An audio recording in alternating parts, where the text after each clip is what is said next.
the American Pacific Fleet base at Pearl Harbor, Hawaii, Sunday the 7th of December, 1941. A stark contrast to the peacetime bustle of a mere 12 hours before.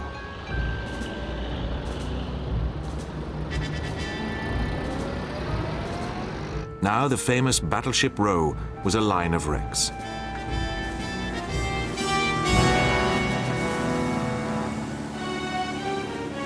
The airfields lay in ruins.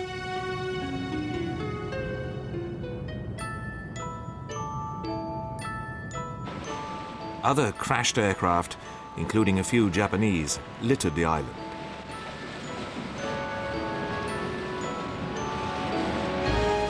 All this devastation bore witness to one of the most audacious attacks in the history of warfare.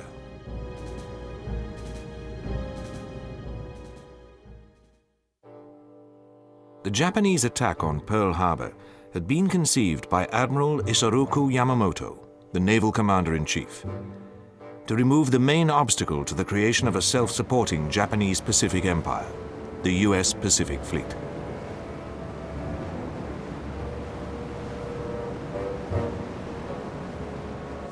Yamamoto was a great believer in naval aviation and had built up a force of 9 aircraft carriers, the largest in the world. But the inspiration for his plan was an event that had taken place a year earlier and far away in the Mediterranean, where the British and Italian fleets were locked in a struggle for naval supremacy.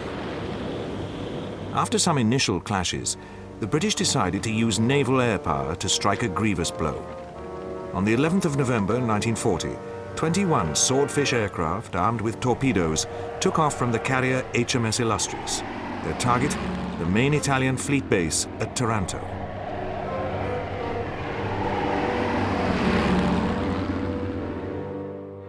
Three battleships and a cruiser were hit, and Italian naval confidence received a severe jolt. Yamamoto was deeply impressed by this feat and resolved to mirror it, but on a much larger scale.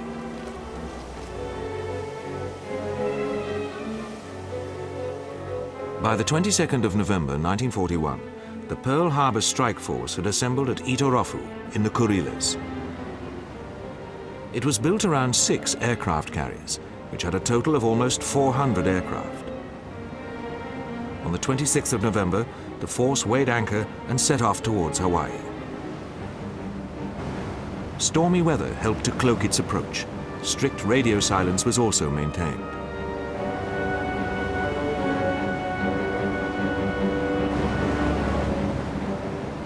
Six days later, the message, "Climb Mount Nutaka," was received. This was final confirmation that the attack would take place.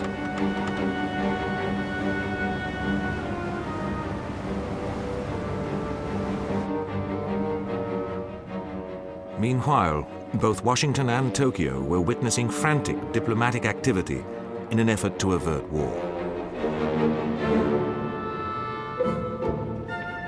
The American forces in the Pacific were placed on the alert at their forward bases, but they believed that the primary Japanese target was the Philippines.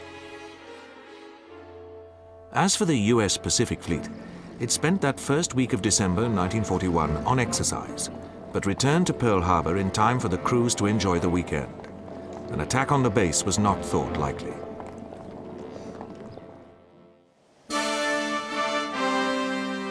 On the night of Saturday, the 6th of December, the Japanese strike force arrived at a point 275 miles north of Hawaii.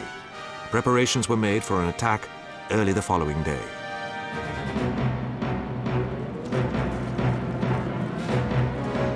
At 6 a.m. on that Sunday morning, the first wave took off from the carriers. It consisted of Aichi Type 99 dive bombers, Nakajima Type 97 torpedo bombers, and Mitsubishi A6M-0 fighters.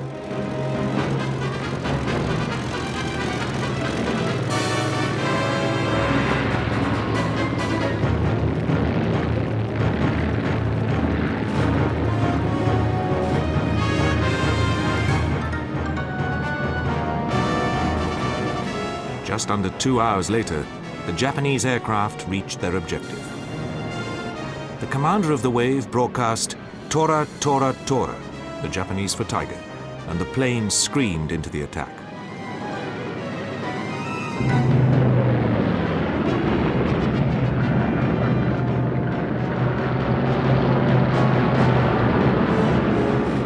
After half an hour of bombing and strafing, the first wave left, but was quickly replaced by a second.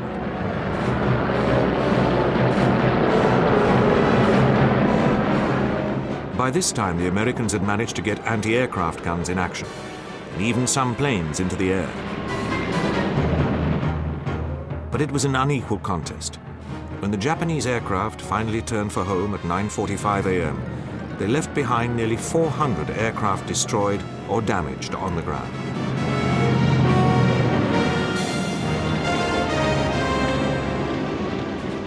Six battleships had been sunk and 2 more damaged, as well as 10 other warships hit.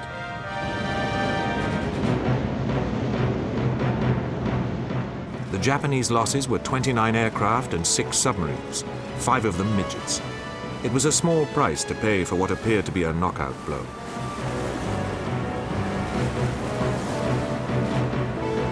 Yet the attacks had missed 2 vital targets. One was the oil storage tanks.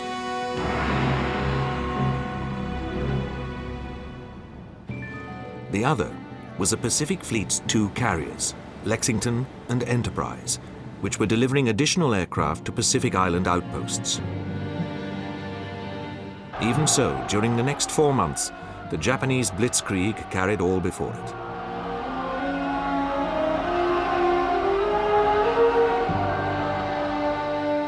President Roosevelt was, however, burning to revenge Pearl Harbor and lift the flagging morale of the American people. Roosevelt's desire to avenge Pearl Harbor was realized in April 1942, when a carrier task force began to steam towards the Japanese mainland. One of the 2 carriers was the Hornet, and she carried an unusual type of aircraft, 16 land-based B-25 Mitchell bombers. Their commander was Colonel Jimmy Doolittle.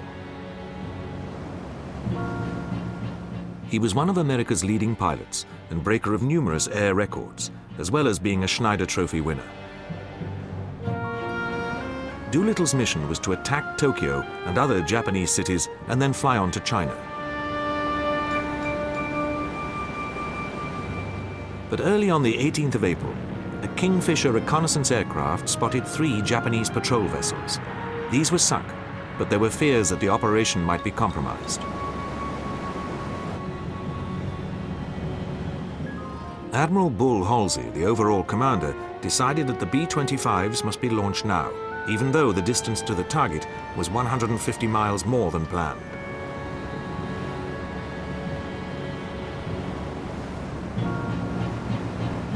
Led by Doolittle, the B-25s lurched into the air.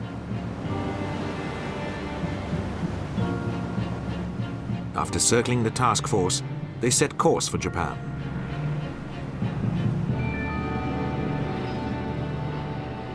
Doolittle later described the raid. We took off immediately, proceeded to target, and all but one of the planes carried on to the coast of China. We carried 1 ton of bombs in each one of 16 airplanes. We dropped 16 tons of bombs on 4 or 5 different targets. I've frequently been asked what was the purpose and what was the effect of the first Tokyo raid. Well, the purpose was to take the war to Japan, to show them that their island was not inviolate. The effect? Well, the effect was to cause them to divert some of their military strength that was needed in the South Pacific to the protection of the home island. When Roosevelt allowed the news of the raid's success to be released, it acted as an immediate tonic. But in spite of its sheer audacity, it would not be for another 2 years that American aircraft would attack mainland Japan.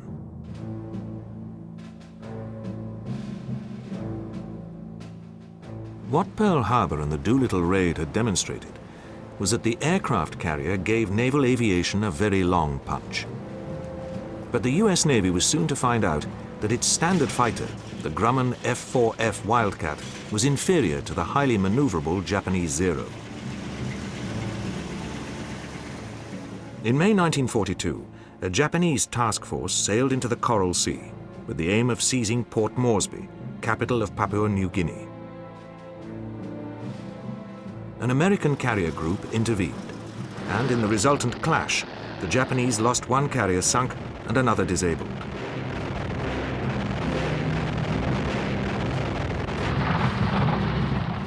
The US carrier Lexington was also lost, but for the first time in the war, the Japanese had been frustrated.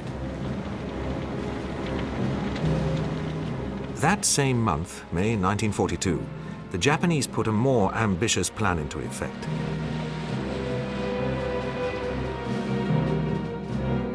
This was for the simultaneous capture of the Aleutians and the island of Midway. This was regarded by the Japanese as Pearl Harbor's century.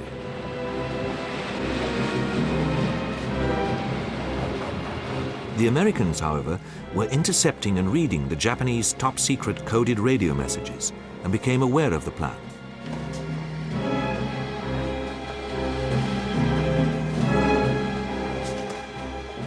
There was little that could be done to protect the Aleutians.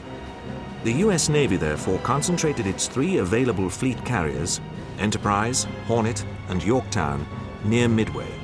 They could deploy a total of almost 300 aircraft. On the 4th of June, Midway-based PBY Catalina maritime patrol aircraft located the Japanese force, which was built around 4 carriers. These launched their aircraft in an attack on Midway so as to destroy the US aircraft based there.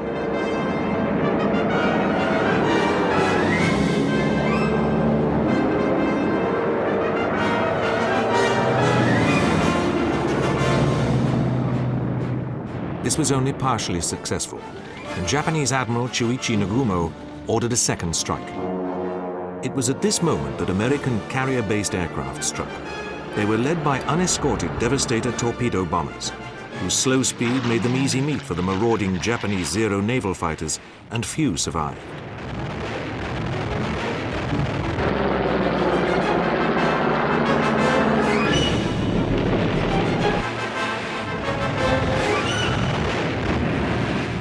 But the next wave, dauntless dive bombers armed with 1,000-pound and 100-pound bombs and escorted by Wildcat fighters, now attacked.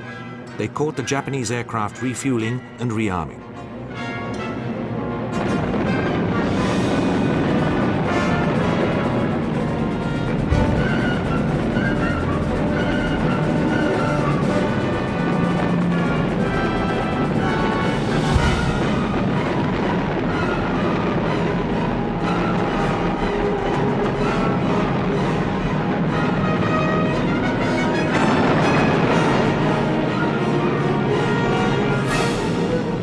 The result was that 3 of the Japanese carriers were reduced to burning wrecks.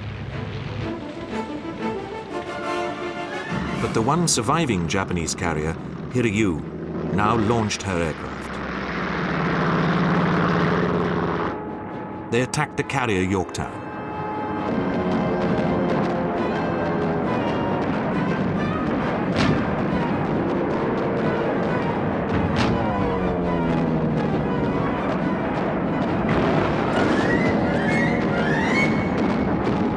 Fatally hit, Yorktown was abandoned by her crew and finished off by a Japanese submarine. But Nagumo was forced to admit defeat and withdrew. As he did so, 2 of his cruisers collided and were sunk by American aircraft. The Battle of Midway was the main turning point of the war in the Pacific. It had shown that the American Wildcat fighters could stand up to the Zero because the Japanese had entirely sacrificed armored protection for flight performance. But Midway had been a victory won solely by naval aviation, with surface ships firing not a shot at each other. The aircraft carrier was now Queen of the Seas. After Midway, the American carriers took on another role, that of supporting the amphibious assaults on Japanese-held islands which would now dominate the Pacific War.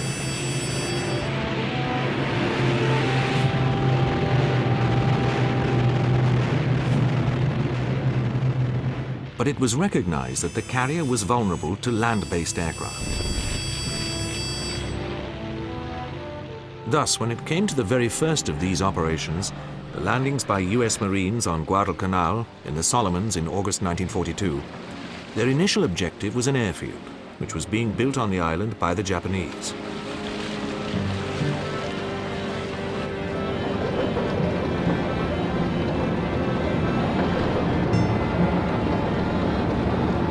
This enabled them to have land-based air support, including these dauntless dive bombers at an early stage. But the layout of the Solomons is such that each island is within comfortable air range of the others. This meant that not only was there an air threat to the Marines ashore, but to the warships and supply vessels supporting them.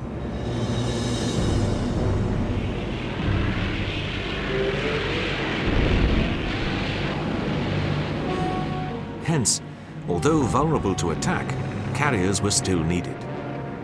One carrier deployed here was the now veteran Hornet of Doolittle Raid and Midway fame. On the 26th of October 1942, she was attacked by Japanese torpedo and dive bombers.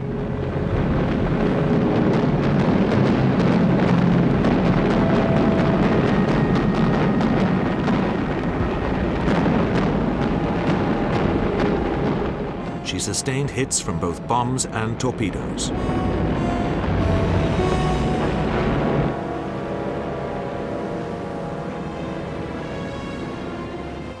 Her crew had to abandon her, and a Japanese torpedo finally sank her.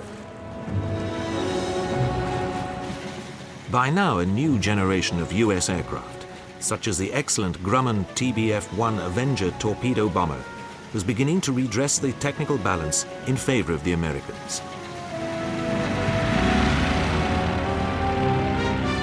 In the Central Pacific Theater, the more widely spaced islands reduced the land-based aircraft threat. Here, the American carriers were used to destroy Japanese aircraft on them before a landing took place.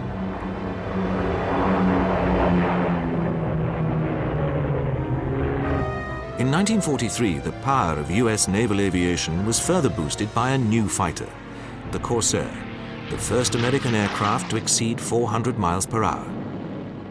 Initially, the Navy felt that the Corsair's landing speed was too high and the pilot's vision too restricted for carrier operations. But after land-based Corsairs had demonstrated their superiority over the Zero, the Navy relented. By the spring of 1944, Admiral Chester Nimitz's thrust across the Central Pacific and that of General Douglas MacArthur through the Solomons and up along the New Guinea coast were poised to combine. Their target, the Philippines. Now would come the final carrier versus carrier battles of the war, as Nimitz turned towards the Marianas, which lie some 2,000 miles east of the Philippines.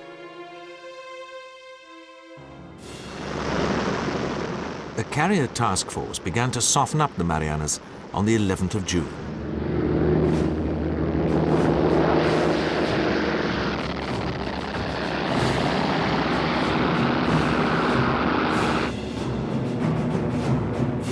The Japanese had been expecting this and decided to destroy the American carrier force, now no less than 15 carriers strong, using Marianas-based aircraft and 7 of their remaining carriers.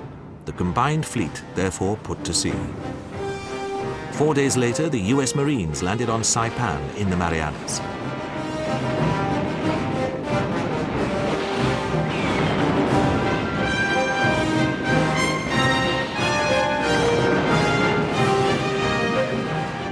Then, on the 19th, the Japanese aircraft, including the ubiquitous Zero, struck at the American carriers.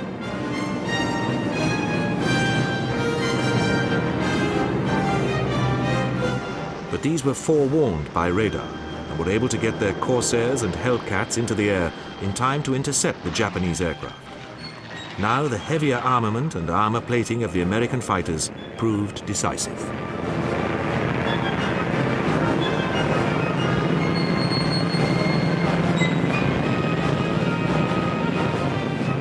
The result was a massacre, with the now inferior Zeros often blowing up because of their unprotected fuel tanks.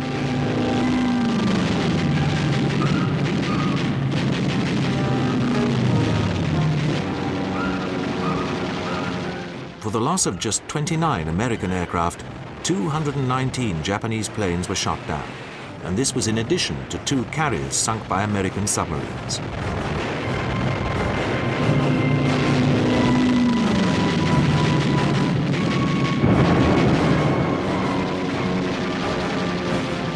But the Japanese commander, convinced that his missing aircraft had landed on another of the Marianas, Guam, hove to overnight to await their return. This was fatal, since next day American carrier aircraft attacked, sinking a carrier, damaging several other ships, besides shooting down another 65 aircraft.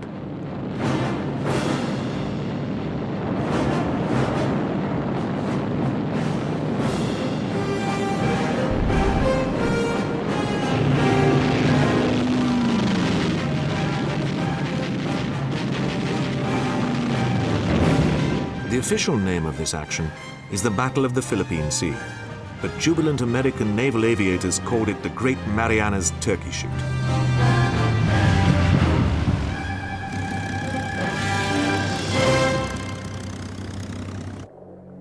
Many of the Japanese turkeys still lie today on the ocean floor. Yet in spite of losing so many of their naval pilots, the Japanese were determined to destroy the ever-growing American carrier force.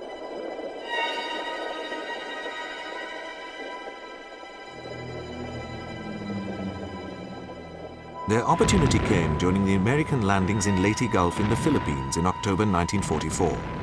The Japanese carrier force attempted to lure the US fleet carriers away from the landing area. The American carriers willingly accepted the bait. Their aircraft sank all 4 Japanese carriers. It was the end of Japanese naval air power.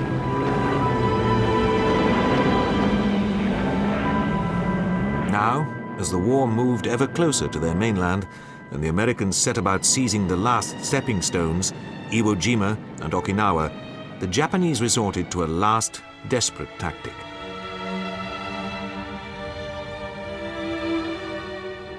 This was kamikaze, or suicide missions, in which pilots set out to literally crash their explosive-filled aircraft onto carrier flight decks. By now, the British Pacific Fleet had joined the Americans, creating the largest naval armada the world has ever known. The British carriers had fully metal-protected decks as a result of their experience against land-based aircraft in the Mediterranean. The American wooden-decked carriers, on the other hand, were very vulnerable to kamikaze attacks, and some 15 were sunk or damaged.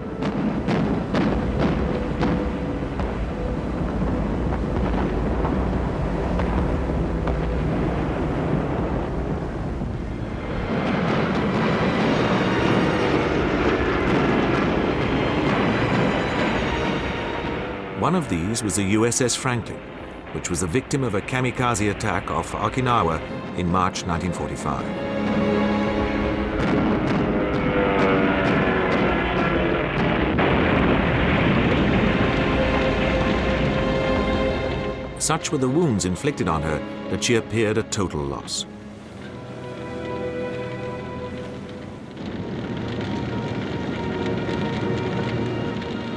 Yet Franklin's crew were not prepared to abandon her. They managed to restore power and get her back to the forward fleet base, 1,300 miles away.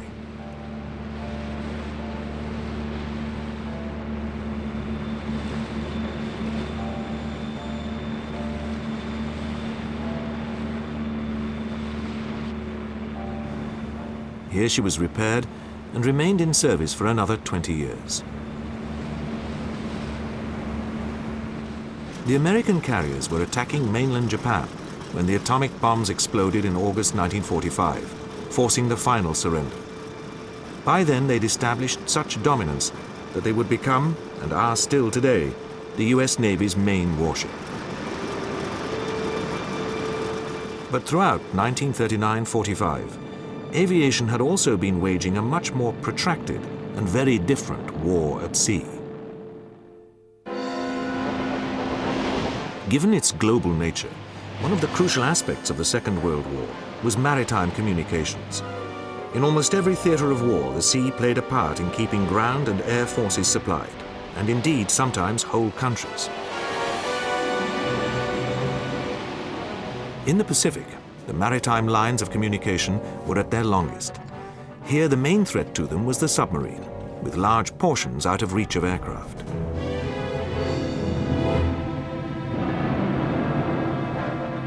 Indeed, during 1943-44, American submarines literally throttled the supply lines running from mineral-rich Southeast Asia to the Japanese mainland.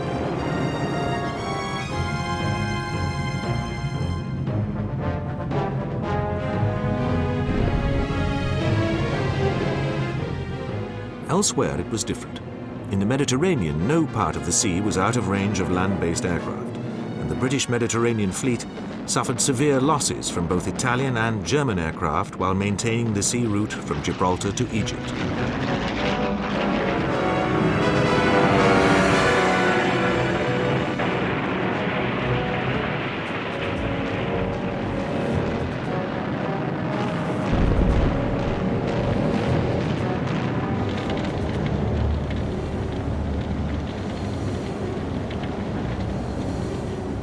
Much of this activity was centered on the island of Malta in the central Mediterranean. This withstood an 18-month siege under constant attack from German and Italian aircraft.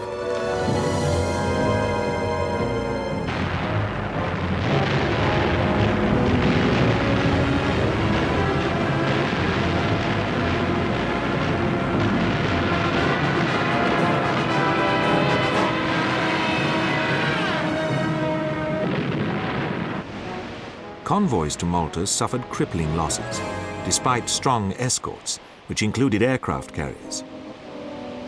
These were also used to fly in fighter reinforcements to the beleaguered island.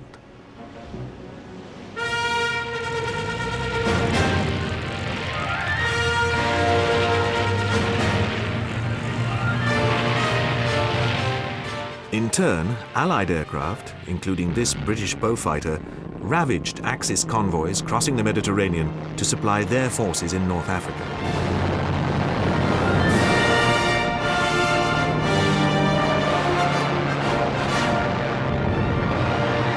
Indeed, Allied submarines and aircraft eventually entirely throttled the Axis supply lines.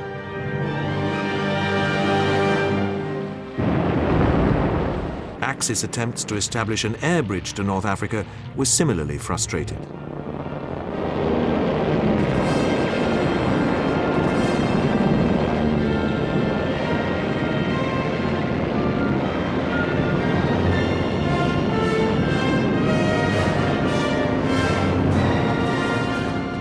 The narrow waters of the English Channel and the North Sea virtually became a no-go area from June 1940 onwards, and remained so for much of the war because of the land-based air threat from both sides.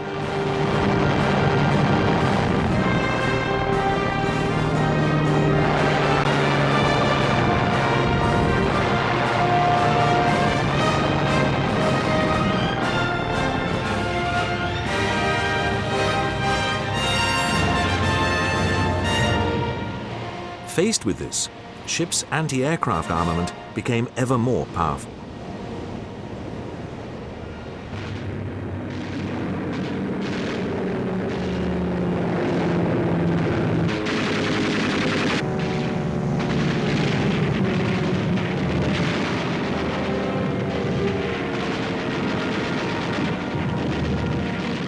The Germans used special anti-aircraft vessels called flagships, which bristled with guns.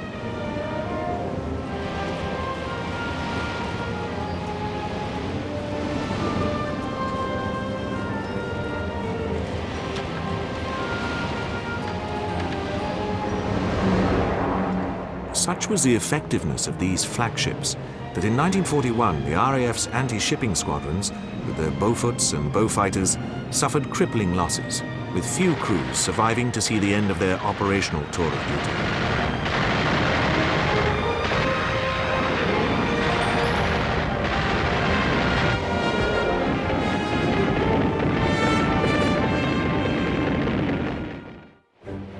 However, the challenge to air power in this war of the sea lanes was nowhere greater than in the longest-running campaign of the war, the Battle of the Atlantic.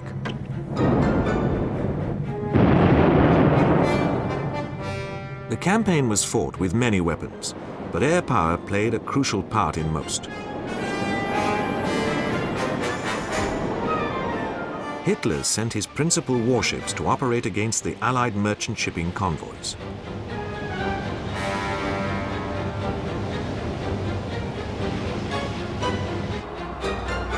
Some recorded a large tally of ships sunk.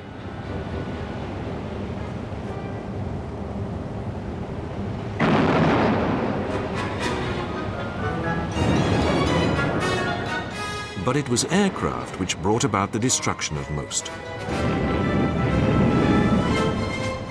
When the German battleship Bismarck broke out into the North Atlantic in May 1941 and sank HMS Hood, she threatened to disrupt the entire convoy system.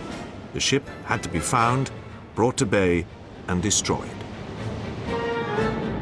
It was a Catalina maritime patrol aircraft which eventually located Bismarck.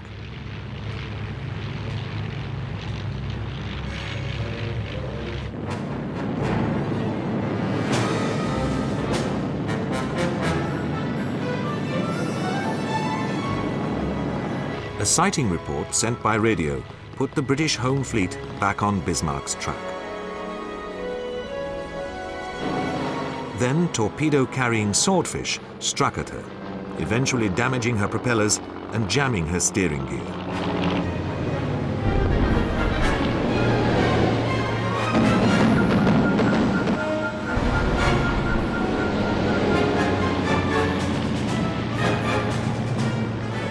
This drastically slowed the mighty Bismarck and enabled the battleships of the Home Fleet to catch her up and sink her.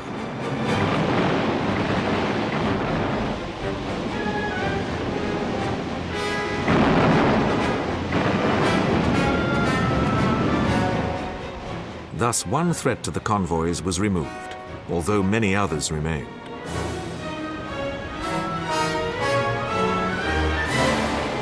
Likewise, the Allied convoys sailing to the northern Russian ports of Archangel and Murmansk were threatened for over 2 years by Bismarck's sister ship, Tirpitz, as she lurked deep in Norwegian fjords, foiling an attempt to sink her with midget submarines.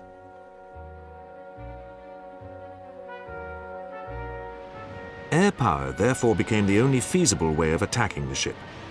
First came a strike by carrier-launched aircraft. British acquired Corsairs escorting Albacore dive bombers. They caused some damage, but not critical.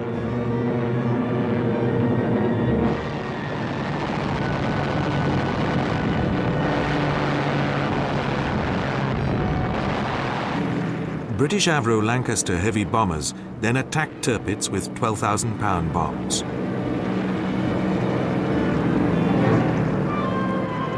At their third attempt, in November 1944, the great warship finally suffered a mortal blow.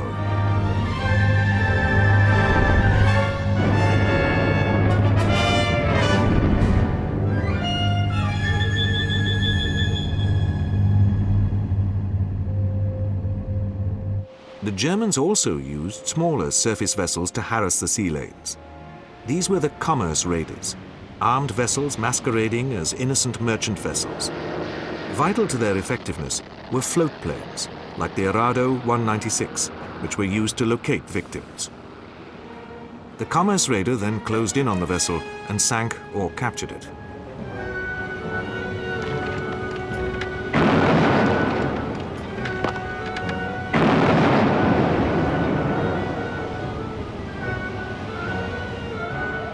Allied warships employed aircraft like the Walrus amphibian to help track down the commerce raiders.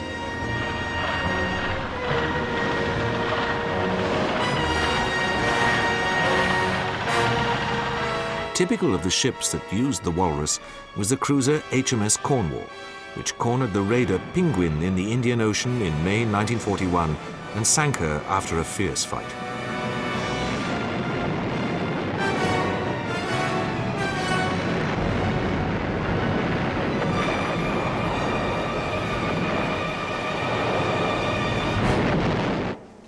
But German aircraft also played a more direct part in the Battle of the Atlantic.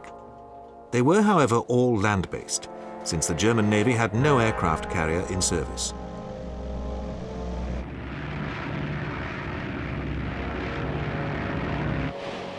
The Arctic convoys taking war materials to hard-pressed Russia suffered heavily from Luftwaffe attacks. Indeed, Norway became like a land-based aircraft carrier.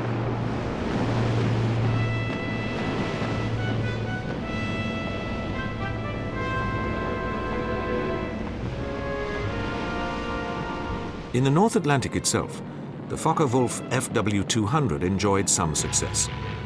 This adaptation of the pre-war Condor airliner proved very effective in the anti-shipping role, attacking its target with bombs, cannon, and machine guns.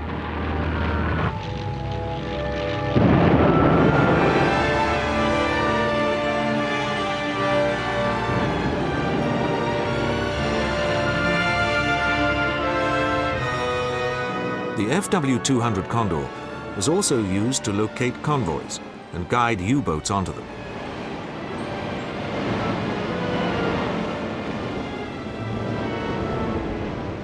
The initial Allied answer was the catapult armed merchantman, or CAM ship. These usually had a single Hurricane fighter, whose pilot had to bail out or ditch at the end of his mission. More satisfactory was the escort carrier, which was originally a converted merchant vessel. The British were the first to build escort carriers, but it was the Americans who really developed them. The large fleet carriers had a complement of up to 100 aircraft: fighters, dive bombers, torpedo aircraft, and reconnaissance aircraft. They also had elaborate superstructures.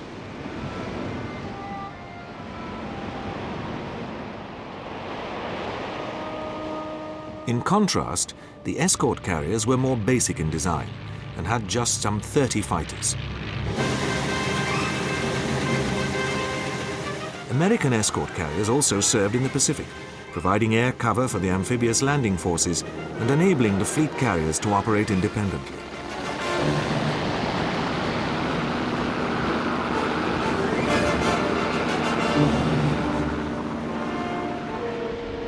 But the greatest threat to merchant shipping in the Atlantic was the U-boat.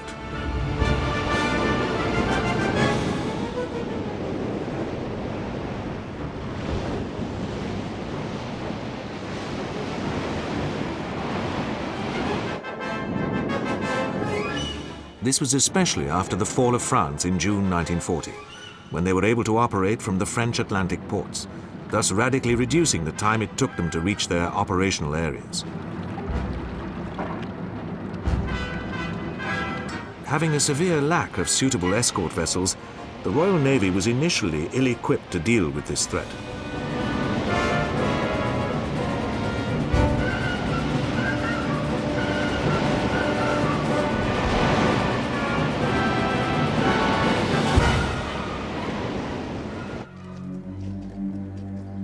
Furthermore, RAF Coastal Command, which was responsible for providing air protection for the convoys, also had few suitable aircraft for the task.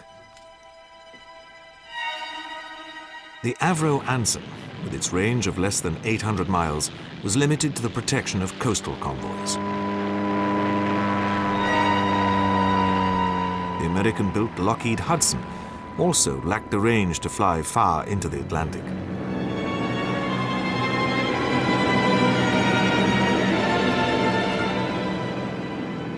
Only the short Sunderland flying boat was anywhere near suitable, but even this had a range of barely 2,000 miles.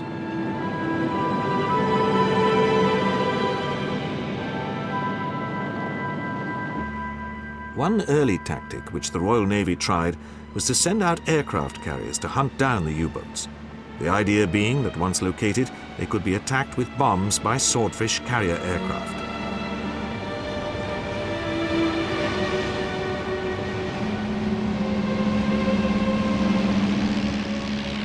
This technique was, however, quickly abandoned after a U-boat's torpedo sank the carrier HMS Courageous. RAF Bomber Command was brought in to help. It attacked the French ports from which the U-boats operated, But this proved ineffective as the bombs failed to penetrate the concrete pens in which the U-boats were housed.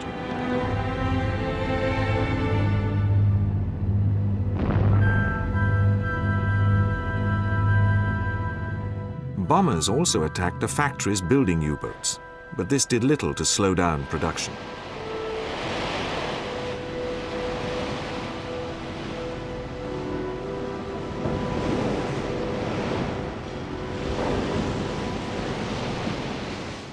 Once America entered the war, matters improved, especially through the consolidated Vultee PBY Catalina flying boat.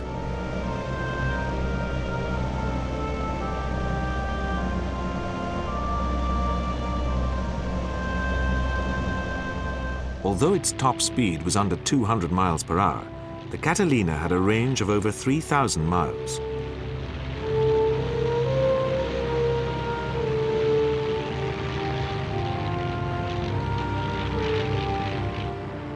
Furthermore, the two perspex blisters on either side of the fuselage provided excellent observation. Unlike the British, the US Navy also employed non-rigid airships for maritime patrols.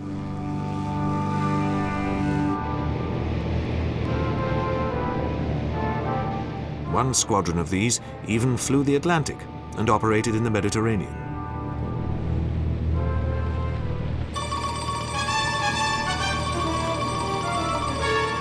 The U-boats themselves were very conscious of the air threat.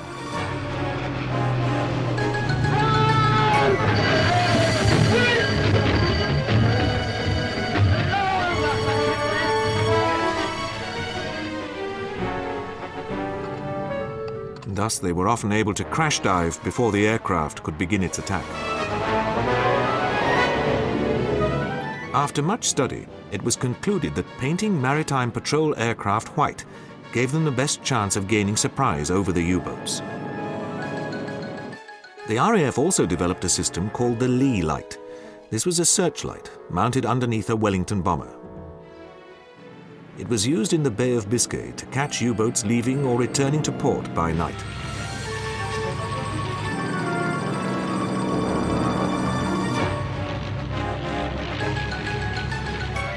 The Lee light was effective for a time, but then the U-boats took to traversing the bay by day. But in spite of the deployment of the Catalina, the mid-Atlantic could still not be covered by aircraft. Until this so-called Black Gap was closed, the battle could not be won. The answer to closing the Black Gap in the Atlantic lay in the B-24 Liberator bomber. Extensive modification of this, including the installation of fuel tanks with a capacity of 2,000 gallons of high-octane fuel, created what the Americans called the PB-4Y, and the RAF the Liberator 3.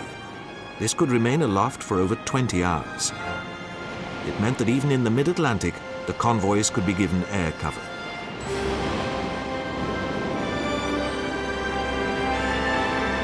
But it would be some months before this could be guaranteed. For the air elements fighting the Battle of the Atlantic were in competition with the strategic bombing forces, which begrudged long-range aircraft being diverted from the air offensive against Germany.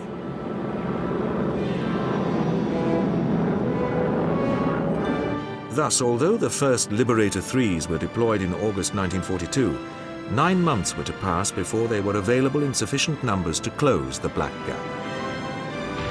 Effective airborne radar was another key requirement for maritime patrol aircraft, so that they could detect U-boats other than with the human eye.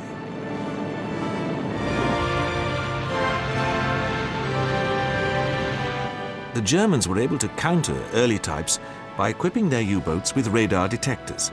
This gave them ample warning of the aircraft's approach.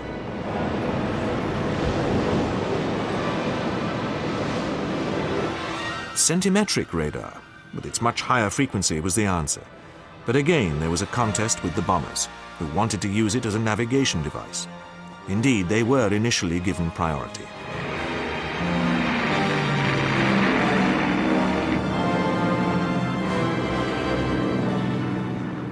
Not until early 1943 did the air forces fighting the Battle of the Atlantic begin to receive centimetric radar.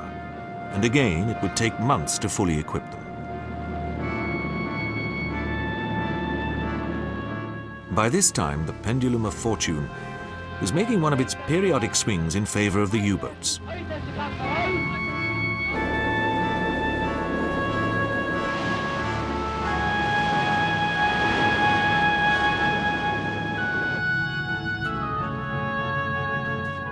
Merchant vessel sinkings were once more on the increase.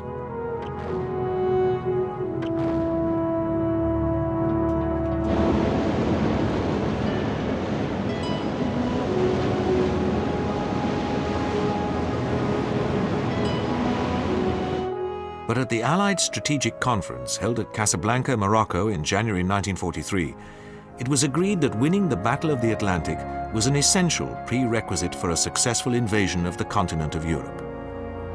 For while the U-boats were in the ascendant, every convoy bringing men and material from America to Britain was under threat.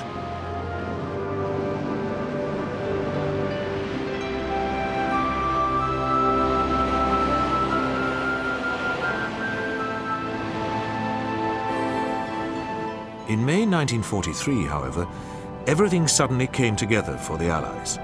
There were now sufficient escort vessels, and their anti-submarine drills had been developed to a fine art.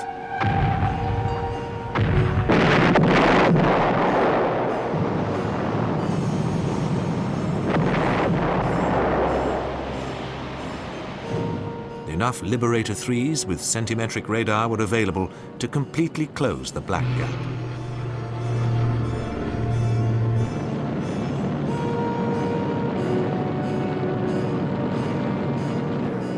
Furthermore, maritime patrol aircraft were now being equipped with ever more effective weapons for destroying the U-boats.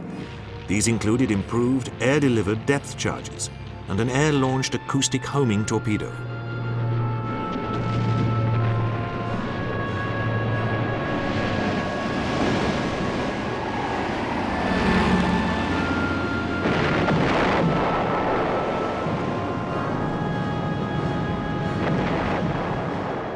The upshot of all this was that in May 1943, no less than 41 U-boats were sunk, 17 of them by aircraft.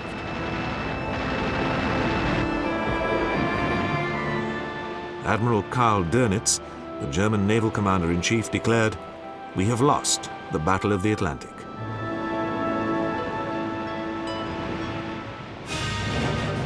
The campaign was not over.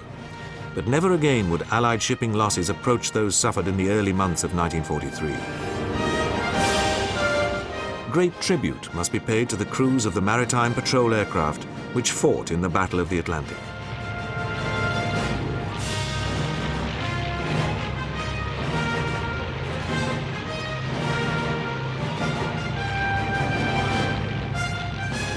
Theirs was often a monotonous life, patrolling for hour after hour over an often empty sea, and in the knowledge that if they came down in it, their chances of rescue were slim. Often they would land back at base totally exhausted.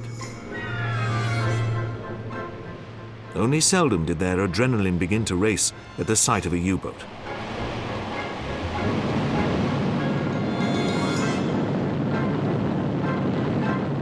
Yet aircraft accounted for as many U-boats during the Battle of the Atlantic as surface vessels did.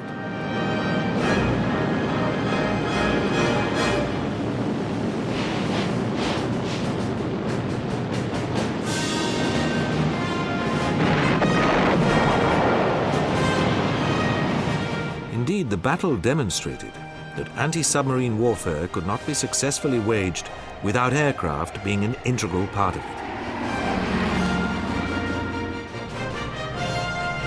1939-45 also demonstrated the threat of aircraft to surface ships.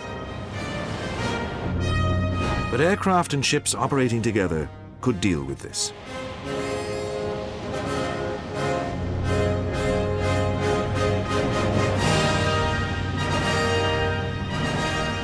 Finally, the Second World War showed that naval aviation and the aircraft carrier were now dominant at sea.